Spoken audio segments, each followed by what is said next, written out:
Friends, welcome back to my YouTube channel study IQ learning. तो आज मैं इस वीडियो में लेके आई हूँ अलंकार के बारे में। तो आज हम अलंकार के बारे में पढ़ने वाले हैं कि अलंकार होता क्या है, अलंकार का यूज क्या है और उसके कितने पार्ट्स हैं, उसके कितने भेद हैं। ये सारी चीजें हम अलंकार के अंदर पढ़ने वाले हैं। ठीक है, चलिए देखते हैं अलंकार का अर्थ क्या होता है। अलंकार का अर्थ होता है आभूषण, आभूषण या फिर गहना। ठीक है, और अलंकार दो शब्दों से मिलाकर बना होता है, अलम और अलम धन कार, कार से।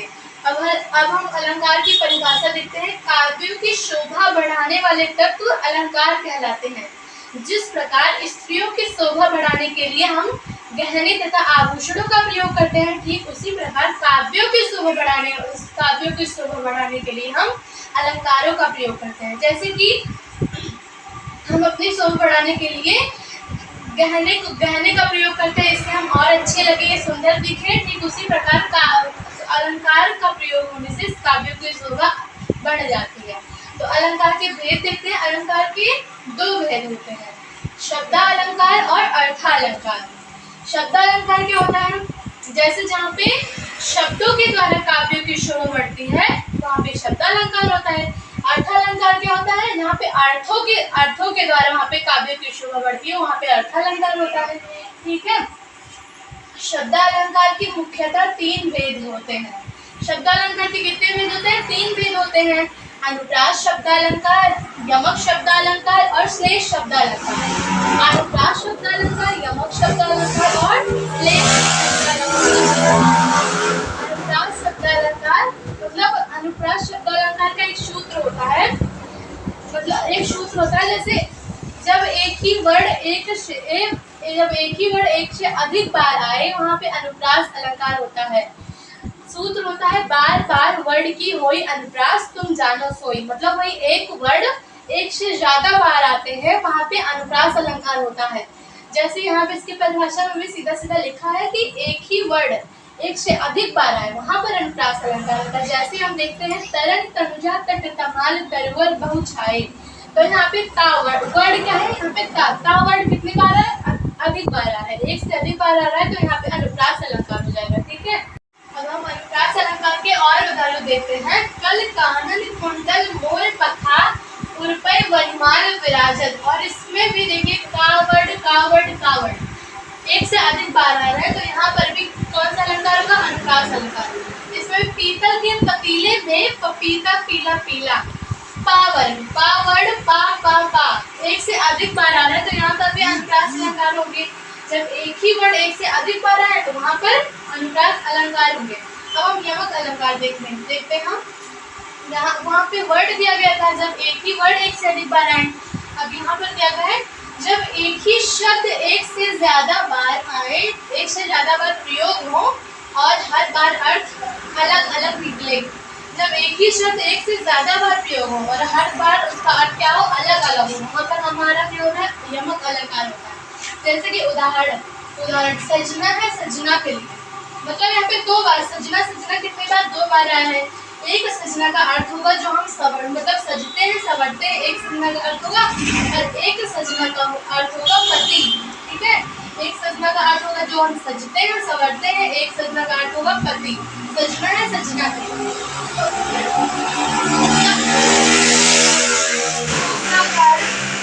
उदाहरण कनक पे 100 गुनी माँ दत्ता अधिकाय, या खाए बौराय नर व पावे बौराय। एक का अर्थ होता है, एक कनक का अर्थ क्या होता है? धतूरा, और एक कनक का अर्थ क्या होता है? सोना। मतलब कनक पे 100 गुनी माँ दत्ता अधिकाय व खावे बौराय। एक कनक का अर्थ होता है जैसे कि धतूरा, तो धतूरा या खावे बौराय नर, मतलब जब कोई धतूरा खा लेता है तो क्या होता है?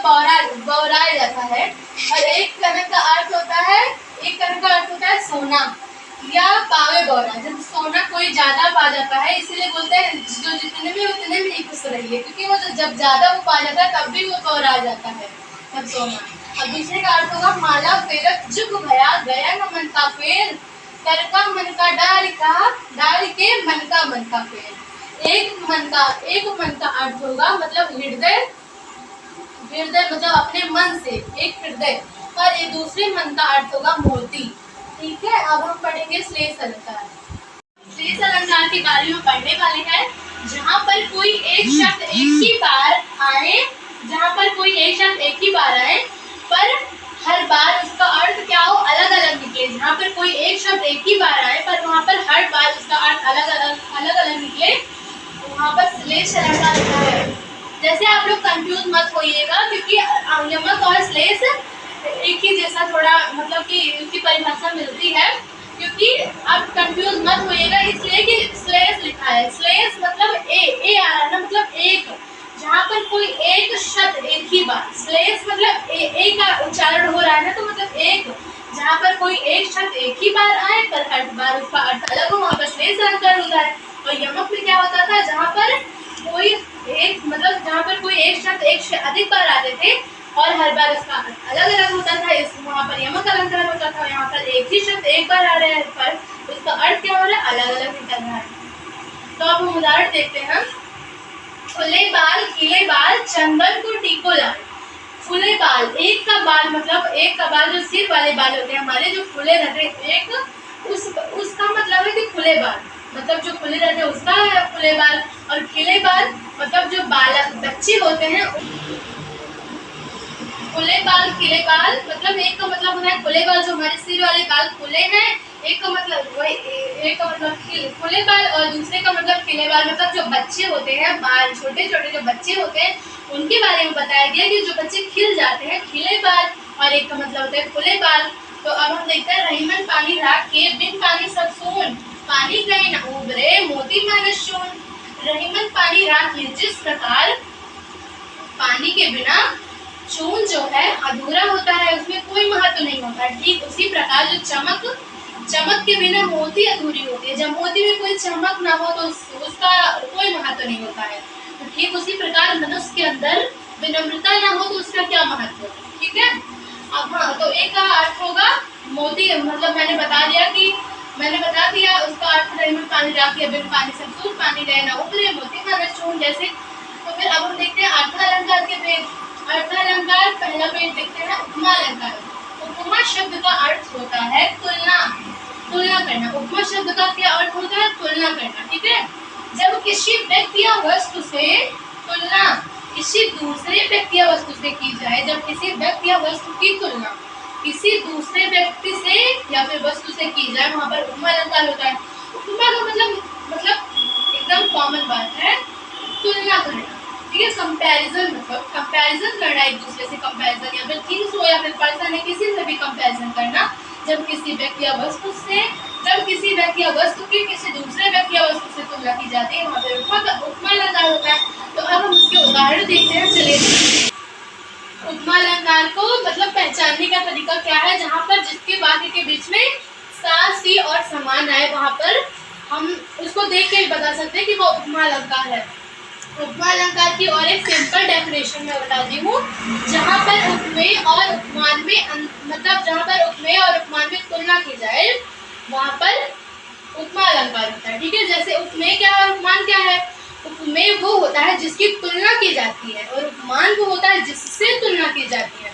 जहाँ पर उपमेय और उपमान में तुलना की जाए, वहाँ पर उपमा अलंकार होता है। जैसे उपमेय क्या है, उपमेय मतलब जिसकी तुलना की जाए, उपमान जिससे तुलना की जाए, ठीक है। और इसकी पहचानने का तरीका साथ ही समान है। उदाहरण अब हम देख लेते हैं, सागर सा गंभीर हृदय हो, गिर सा ऊंचा हो जिसका मन। हमने आपको पहचान बता दिया कि साथ ही समान जहाँ पर आए वहाँ पर उपमा अलंकार होता है। तो आपने देख के पहचान लिया होगा कि सा आ रहा है, सागर सा गंभीर हृदय, उसके समान बता रहे हैं ना। गिर सा ऊंचा हो जिसका मन, उसके समान सागर सा गंभीर हृदय हो, गिर सा ऊंचा हो जिसका मन, ठीक है। सा आ गया, यहाँ पे उपमा अलंकार हो जाएगा। सिंपल सी बात। फूलों सा चेहरा तेरा, कलियों से मुस्कान है। फूलों सा चेहरा तेरा, सा आ गया यहाँ पे भी। सिंपल उपमा अलंकार बता देंगे। फूलों सा चेहरा तेरा, इसमें समानता बताई जाती है। फूलों सा चेहरा तेरा, कलियों से मुस्कान। हाय फूल सी कोमल बच्ची, हुई रात की ढेर। हाय फूल सी आ गया ना यहाँ पे, इसमें भी समानता। हाय फूल सी कोमल बच्ची, हुई रात की ढेर, समानता बताया जाता है। अब हम देखते हैं रूपक अलंकार क्या होता है। जहाँ पर उपमेय और उपमान में कोई अंतर दिखाई ना दे, वहाँ पर रूपकता हो, उसमें कोई भी कोई भी अंतर दिखाई ना दे, वहाँ पे हम रूपक अलंकार होता है।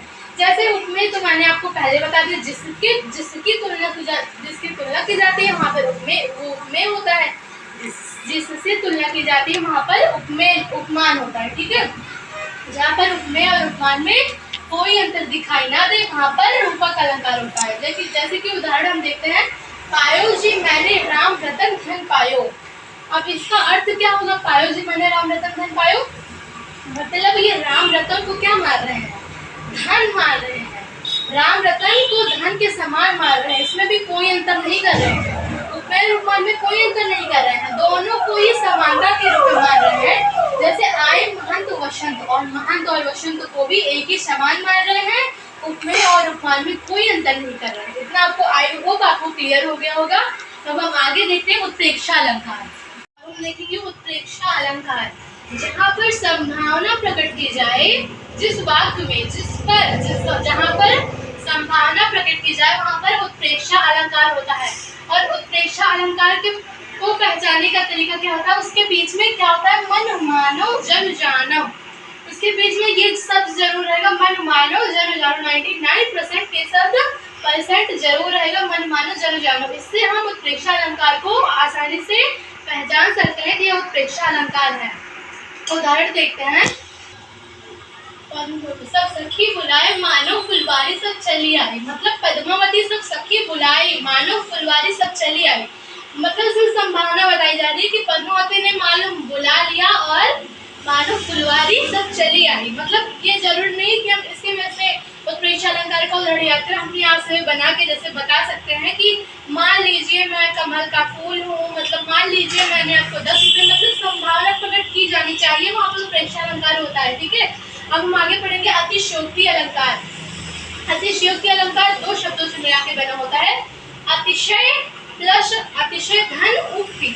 ठीक है, अतिशयोक्ति अलंकार का अर्थ होता है बड़ा चढ़ाकर कहना, जहाँ की जब किसी वाक्य में या फिर जहाँ किसी वाक्य में बढ़ा चढ़ाकर बातें की जाए, उसका वर्णन बढ़ा चढ़ा के किया जाए, वहाँ पर अतिशयोक्ति अलंकार होता है। जैसे कि उदाहरण में देखते हैं, देख लो साकेत नगरी यही है, स्वर्ग से मिलने गगन में जा रही है। यहाँ पर बढ़ा चढ़ा के बातें की जा रही है या फिर नहीं, देखने में लग रहा होगा, देख लो साकेत नगरी यही है, स्वर्ग से मिलने गगन में जा रही है। साकेत नगरी मतलब यही है, स्वर्ग से मिलने कहाँ जा रही है, गगन में जा रही है, कुछ बढ़ा चढ़ा कर इसमें बातें बता रहे हैं। ठीक है, मानवीकरण अलंकार, हम जरूर नहीं अपने नाम से भी अलंकार मतलब अतिशयोक्ति का और सारे भी उसके उदाहरण याद कर सकते हैं, क्योंकि मैं एक ही वीडियो में सारे उदाहरण तो मैं बता नहीं सकती हूँ, जो कि मैं नेक्स्ट वीडियो में बताऊंगी कि उसके और सारे के उदाहरण में बताऊंगी। तो आगे देखते हैं, मानवीकरण अलंकार क्या होता है, जहाँ मानव का कार्य प्रकृत करने लगे, क्या करने लगे, जैसे जहाँ मानव का कार्य हो वो प्रकृत करने लगे, वहाँ पे मानवीकरण अलंकार होता है। उदाहरण, मेघ आए बंठन के सबर के, मेघ मतलब हमारा कार्य कर रहा है ना, मानव का कार्य कर रहा है, मेघ सवरते थोड़ी ना है, सजते सवरते हैं नहीं, मतलब ये कार्य कर रहा है ना, इसलिए फिर ये प्रकृति क्या कर रहा है, मानव का कार्य कर रहा है, इसलिए यहाँ पे मानवीकरण अलंकार, मेघ आए बंठन के सबर के। और एक और अलंकार मैं अपने आप से बता रही हूँ, माली आवत देख के कलियां करे पुकार, मतलब जो माली आवत देख के कलियां क्या करती हैं, पुकारने लगती हैं। ठीक है, और उदाहरण दूसरा देखते हैं, सागर के ऊपर नाच नाच लहरें करती हैं मधुर गान, सागर के ऊपर लहरें क्या करती है, नाच नाच। अब लहरें को नाचने के रूप में, मतलब मानव के रूप में बताया गया है कि वह नाचती हैं, किसके ऊपर, लहरें, सागर के ऊपर लहरें नाचती हैं और क्या करती है, मधुर गीत गाती हैं, सागर के ऊपर नाच नाच करती हैं, नाच नाच लहरें करती हैं मधुर गान। तो आई होप आपको क्लियर हो गया होगा। तो हमने मतलब कि हम इस अलंकार इस वीडियो में हमने सबका उदाहरण बहुत ज़्यादा नहीं बताया है, ज़्यादा 1 2 3 इससे ज़्यादा नहीं बताया है। तो हम नेक्स्ट वीडियो में इससे ज़्यादा उदाहरण को बता के अच्छे से और आई होप जो आज मैंने पढ़ाया है वो आपको अच्छे से समझ में आ गया होगा। अगर आपको नहीं समझ में आया है तो प्लीज़ आप दोबारा रिपीट करके वीडियो देख लीजिएगा। अगर आपको और कुछ नहीं समझ में आए तो प्लीज़ कमेंट, एंड अगर आपको वीडियो अच्छी लगे तो please like, subscribe and share. Bye, फिर कल मिलते हैं।